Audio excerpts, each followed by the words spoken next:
ሰላም ጤና ይስጥልን ውድ የቻናላችን ቤተሰቦች እንዴት ናችሁ? በያላችሁበት የዓለም ዳርቻ ሰላማችሁ ይብዛል። የዚህ ቻናል አዲስ ከሆናችሁ ሰብስክራይብ እያደረጋችሁ ጀምሩ። ነባር ቤተሰቦቻችን ደግሞ ላይክ እና ሼር እንዲሁም ደግሞ በተቻለ መጠን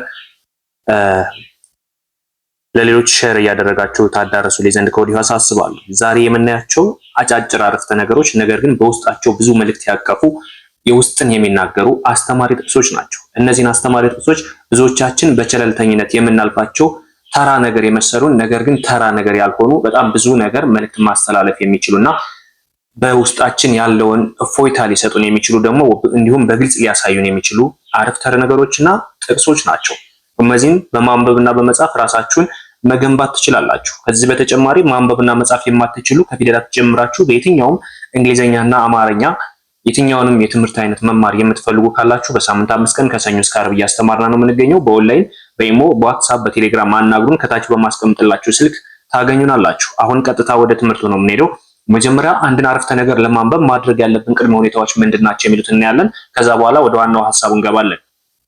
መጀመሪያ አንድን አረፍተ ነገር ለማንበብና ለመጻፍ የሚያስፈልጉ ነገሮች ፊደላትን ነጣጥለን ማወቅና እንዲሁም ፊደላትን አገጣጥመን በቃላት ደረጃ ማንበብ፣ ከዛ በኋላ ደግሞ ያንን ያገጣጠምነውን ቃል ወደ አረፍተ ነገር በመቀየር በቀላሉ እንድንረዳው ሰውም እንዲረዳን አድርገን የምናነበው ወይም የምንጽፈው አረፍተ ነገር ይባላል። ሙሉ መልእክት ማስተላለፍ የሚችል ማንኛውም የተቋጨ ሐሳብ አረፍተ ነገር ተብሎ ይጠራል። ከነዛ መካከል ረዘም ያሉ አረፍተ ነገሮች እናያለን።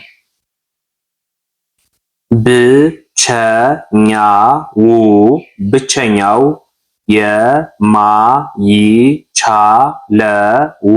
የማይቻለው ጉዞ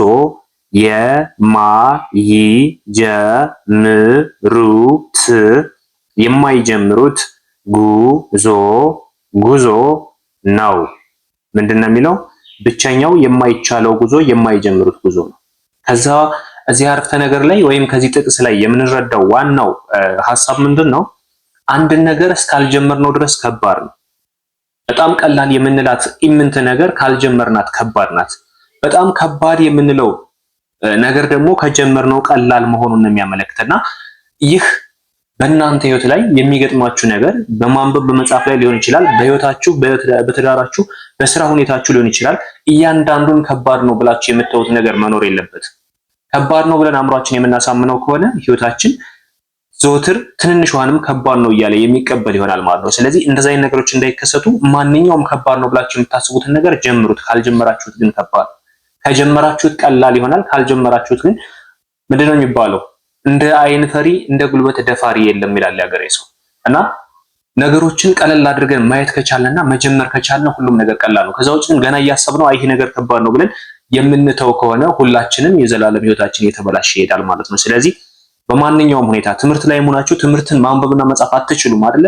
ማንበብና መጻፍ የማትችሉ ከሆነ ደግሞ አልችልም ብሎ መተው ሳይሆን ልሞክረው፣ ነገ የተሻለ ነገር አገኛለሁ፣ ነገ አነባለሁ፣ እጽፋለሁ የሚል ተስፋ ኑሮን ያን ነገር መሞከር መቻል እንዳለብን የሚያስተላልፍ መልእክት ነው።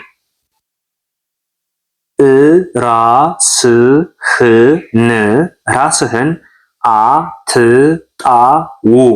ራስህን አትጣው እንጂ ያጣኸውን እዚች ጋር አሁን አብዛኛው ሰው ያጣኸውን ብለህ ጻፍ ብትሉት ይችን ሀ ፊደል ሳይሆን ስድስተኛ የሀ ፊደል ህ ነው የሚያስገባው። ስለዚህ በዋናነት እዚህ ጋር ቃል ስንመሰርት ወይም ደግሞ ስንጽፍ እያንዳንዱ ቃላት በትክክለኛው ቦታ መገኘት መቻል አለባቸው። ስለዚህ ያጣኸ ነው የምንለው እንጂ ህ እንዳትሉ። ያጣኸውን ነገር ሁሉ ታገኘዋለህ። ራስህን አትጣው እንጂ ያጣኸውን ነገር ሁሉ ታገኘዋለህ።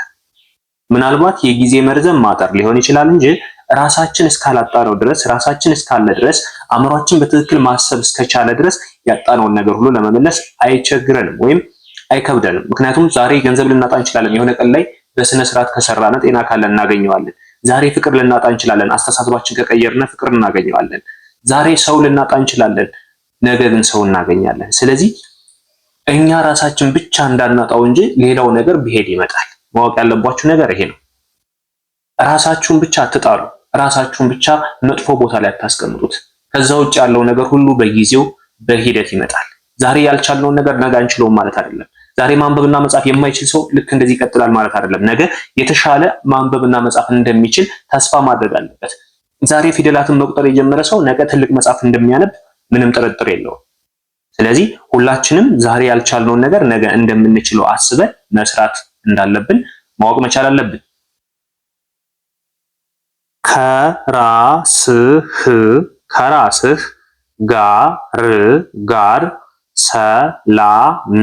ሰላም ካልፈጠርክ በሰዎች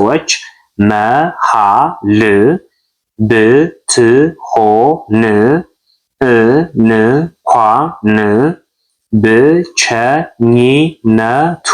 ብቸኝነቱ አይለቅህም። ልብ በሉ። አብዛኞቻችን እንደ ተራ ነገር ነው የምንቆጥረው ይሄን ነገር ግን በደንብ አትኩረን ማየት ያለብን ነገር ነው። ምን መሰላችሁ የሚለው ከራስ ጋር ሰላም ካልፈጠርክ በሰዎች መሃል ብትሆንም እንኳ ብቸኝነቱ አይለቅህም። ብዙ ጊዜ ሐሳባችን የራሳችን ብቻ ከሆነና የሚያስጨንቀን ሐሳብ ካለ በብዙ ሰዎች ተከበን ራሱ ሰው ያለ አይመስለንም አይደለም? ገጥሟችሁ ያውቃል? በብዙ ሰዎች ተከበን ግን ብቻችን ያለን የሚመስለን ስንቶቻችን ነን? ስለዚህ የሰው ብዛት አይደለም እኛን የሚያድነን። ራስህን የምታክመው፣ ራስሽን ነሽ የምታክመው። የሆነ ነገር ከገጠመሽ መጀመሪያ ከራስሽ ጋር ሁኚ።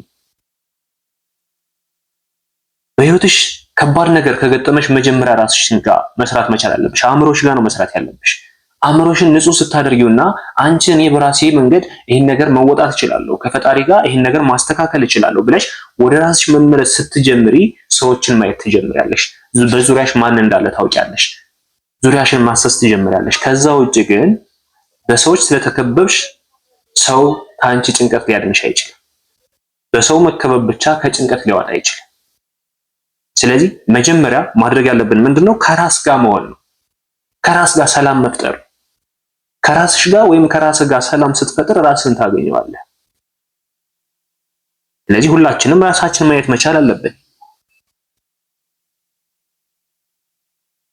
ከሚፈስ እንባ ሳይሆን ከሚስቅ ጥርስ ነው ብዙ ሐዘን ያለው። ምንድን ነው የሚለው? ከሚፈስ እንባ ሳይሆን ከሚስቅ ጥርስ ነው ብዙ ሐዘን ያለው። ምናልባት ጥበበኛ ሰዎች ናቸው እንደዚህ የሚያደርጉት። አስመሳዮች ያለቅሳሉ፣ ጥበበኞች ይስቃሉ። ግን እነዛ ሰዎች በውስጣቸው ብዙ ሐዘን ያስተናግዳሉ። ምንድነው የሚባል አባባል አለ መሰላችሁ? ልብስና ጥርስ የማይሸፍነው ነገር የለም። ምንም ያህል ብንጎዳ፣ ምንም ያህል መጥፎ ቦታ ውስጥ ብንሆን በጥርሳችን የምንደብቃቸው ነገሮች ብዙ ናቸው። እንስቃለን፣ ግን ውስጣችን ሌላ ነው እና ልብስና ጥርስ የማይሸፍነው ነገር የለም ማለት ይሄ ነው። በልብስ የተሸፈነው ገላችን ምን አይነት እንደሆነ አናውቀው። የተለያየ ጠባሳ ሊኖርበት ይችላል። በልብስ ተሸፍኗልና አይታይም። እንደዛም ሁሉ ጥርሳችንም የሆዳችንን እሳት ይሸፍነዋል። ስለዚህ ከሚፈስ እንባ ሳይሆን ከሚስቅ ጥርስ ነው ብዙ ሐዘን ያለው። የሚፈስ እንባ በእንባ ያልፍና ነገሩ ይረሳል። የሚስቅ ጥርስ ግን የሳቀ መስሎ በውስጡ የሸፈናቸው ብዙ ሐዘኖች አሉ። አስመስሎ መኖር ታውቃላችሁ? እና ብዙ ሰዎች አይረዱትም። ይሄ የሳቀ ጥርስ ሁሉ ደስተኛ ይመስለዋል። የሳቀ ጥርስ ሁሉ ደስተኛ እንደማይሆን ሁሉ የፈሰሰ እንባ ሁሉ የተበደለ አይደለም። እንባቸውን ያፈሰሱ ሰዎች ሁሉ የተበደሉ አይደሉም። የሳቁ ጥርሶች ሁሉ ደግሞ ደስተኛ አይደሉም። በትኩረት ከተመለከታችሁት ሁሉም ነገር ሚስጥር አለው። ስለዚህ ለሰው ሲባል በጥርሳችን የምንሸፍናቸው ነገሮች ይኖራሉ። አንዳንዶች ፈጥኖ የሚረዱት ወይም ፈጥኖ የሚያዝኑለት እንባው ያፈሰሰው ነው አይደል? ነገር ግን እሱ አይደለም። በመሳቅ የሚሸፈኑ ከባድ ስቃዮች እንዳሉ ማንም ሰው ማስታወስ መቻል አለበት። ሌላው ማስረዳት ማስረዳት አቅቶት አቅቶት ዝም እንዳለ ሰው ውስጡ የቆሰለ እዚች ጋር ሰ አለች ውስጡ የቆሰለ የለም። ማስረዳት አቅቶት ዝም እንዳለ ሰው ውስጡ የቆሰለ የለም። ስንቶቻችንን ተናግረን አድማጭ ስለሌለን አዝነን አይዞ የሚለን ሰው ስለሌለ ብቻ ዝም ያልን ስንቶቻችንን የሚረዳን ሰው አጥተን ምናማክረው ሰው አጥተን ከጎድናችን የሚሆን ሰው አጥተን ጥርሳችን ነክሰን እንባችን አፈሰን ዝም ያልን ሰዎች ስንቶቻችንን። እንደዛ ሲባል ሰው የለኝም ብላችሁ እንዳትፈሩ። ስትወለዱ ብቻችሁን የተወለዳችሁት እርቃናችሁን። ስለዚህ ለችግሮች መፍትሄ ለመፈለግ እንጂ ለችግሮች አልቃሻ ለመሆን እንዳትሞክሩ። ሰው የለኝም ብለሽ አትዘኝ እህቴ፣ ሰው የለኝም ብለህ አትዘን ወንድሜ። ሰው ጥቅምህን አይቶ ነው የሚቀርብህ። ሰው ሲኖርህ ነው የሚቀርብህ፣ ከሌለህ ይሸሻል። ስለዚህ እናንተ ደግሞ ከፈጣሪ ጋር ነው ወዳጅነት መመስረት ያለባችሁ። ሁሉን ነገር የሚያስተካክለው እሱ ስለሆነ እና አብዛኛው ሰው ብዙ ነገሮችን በውስጡ አምቆ ዝም ይላል፣ መናገር ስለማይችል ተናግሮ መፍትሄ ስለሌለው ዝም ይላል። እና ምን ልላችሁ ፈልጌ ነው እዚህ ጋር ኢቭን ማንበብና መጻፍ የማይችሉ ብዙ እህቶች ወንድሞች መናገር ሰልችቷቸው ዝም ይላሉ፣ መፍትሄ የለኝም ብለው። ነገር ግን አሁን በኦንላይን ባላችሁበት ሆናችሁ በመማር ራሳችሁን መለወጥ ትችላላችሁ። ከበታችነት ስሜት፣ ከመገፋት፣ የሰው ባሪያ ከመሆን ሁሌም ይሄን አድርግልኝ ከማለት ተወጡ ዘንድ ባላችሁበት ሆናችሁ በኢሞ፣ በዋትስአፕ፣ በቴሌግራም፣ በቲክቶክ፣ በዩቲዩብ መማር ይቻላል። ኢቭን እናንተ የተማራችሁ ማንበብ መጻፍ የቻላችሁ እንኳን ብትሆኑ ለሌሎች ጓደኞቻችሁ ሸር በማድረግ ይህንን የትምህርት እድል ታዳረሱልኝ ዘንድ ከወዲሁ ላሳስባችሁ እወዳለሁ። ብዙዎች እንባቸው ይታበስ ዘንድ ባሉበት ሆኖ በመማር ራሳቸውን ከበታችነት ስሜት ከብዙ አደጋዎች ይቆጥቡና እንዲሁም ደግሞ ብዙ ዓላማዎችን ማሳካት ይችሉ ዘንድ የእናንተ ትብብር ዘወትር ያስፈልገናል። ስለዚህ ይህ ቪዲዮ እንደደረሳችሁ ሰብስክራይብ ያላደረጋችሁ ሰብስክራይብ በማድረግ እንዲሁም ለሌሎች ሸር እያደረጋችሁ ለጓደኞቻችሁ ለእህት ወንድሞቻችሁ ታዳረሱ ዘንድ ከወዲሁ አሳስባለሁ። መላመድ ጉልበት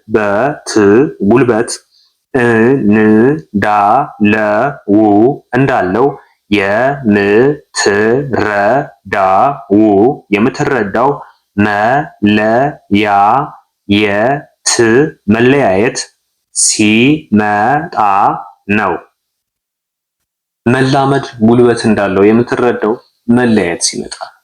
አንዳንዴ ምን አይነት አባባል አለ መሰላችሁ? እጃችን ላይ ያለው ወርቅ እንደ መዳብ እንቆጥረዋለን። ይሄን የምናደርገው ደግሞ አጠነው ስለማናቅ ወይም ደግሞ ከኛ ርቆ ስለማናቅ ነገሩን ቀለል እናደርገዋለን። ብዙዎቻችን ያለንን ነገር አናመሰግንም። ምንድን ነው የሚባለው? የሚወዱትን ሰውና ጤናን ሲያጡት ነው የሚገባው፣ ወይም ስናጣው ነው የሚገባል። ጤናንም ስናጣው ነው ለካ ፈጣሪ ጤና የሰጠኝ ለዚህ ነበር ብላችሁ የምታመሰግኑት። ፈጣሪ ጤና ይስጠን ብለን የምንለምነው ስናጣው ነው። የምንወደውንም ሰው ወይም የሚወደንንም ሰው ካጣነው በኋላ ነው የሚቆረቁረን፣ ወይም ደግሞ ካጣነው በኋላ ነው የሚያስለቅሰን፣ የሚያሳዝን። ስለዚህ ከወዲሁ እጃችሁ ላይ ባለው ነገር ተጠቀሙ። የምትወዱት ሰው ካለ ተንከባከቡት። የሚወዳችሁ ሰው ካለ ተንከባከቡት።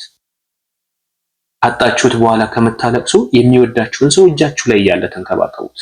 ምንም ያህል ሊያጠፋ ይችላል፣ ምከሩት፣ አስተካክሉት። ሰው ሆኖ የማያጠፋ የለም፣ ሰው ሆኖ የማይበድል የለም። ስለዚህ ያ ሰው ደግሞ በደለ ብሎ መራቅ ሳይሆን በደሉን አስተካክሎ ጥሩ ሰው እንዲሆን መምከርና ማስተካከል ነው። ሁላችንም በደለኞች ስለሆነ፣ ስለዚህ መላመድ ጉልበት እንዳለው የሚገባን መቼ ነው? ስናጣው ነው። ያን ሰው ስናጣው ነው። ስለዚህ ያንን ሰው እንዳናጣው መለየት እንዳይመጣ ከወዲሁ ማሰብ ይጠበቅብናል አይደለ? ሁላችንም ዛሬ ያየናቸው ውስጥን የሚናገሩ አስተማሪ ጥቅሶችን ነው። በሚገባ ዘርዘር አድርጌ ገልጬላችኋለሁ ብዬ አስባለሁ። በቀጣይ በሌላ ክላስ እንገናኛለን። እናንተ አዲስ ከሆናችሁ ሰብስክራይብ አድርጉ፣ ላይክ እና ሼር እያደረጋችሁ ለሌሎችም አዳርሱ። አብራችሁ ስለነበራችሁ ከልብ አመሰግናለሁ። በሌላ ክላስ ከምንገናኝ መልካም ጊዜ ይሁንላችሁ።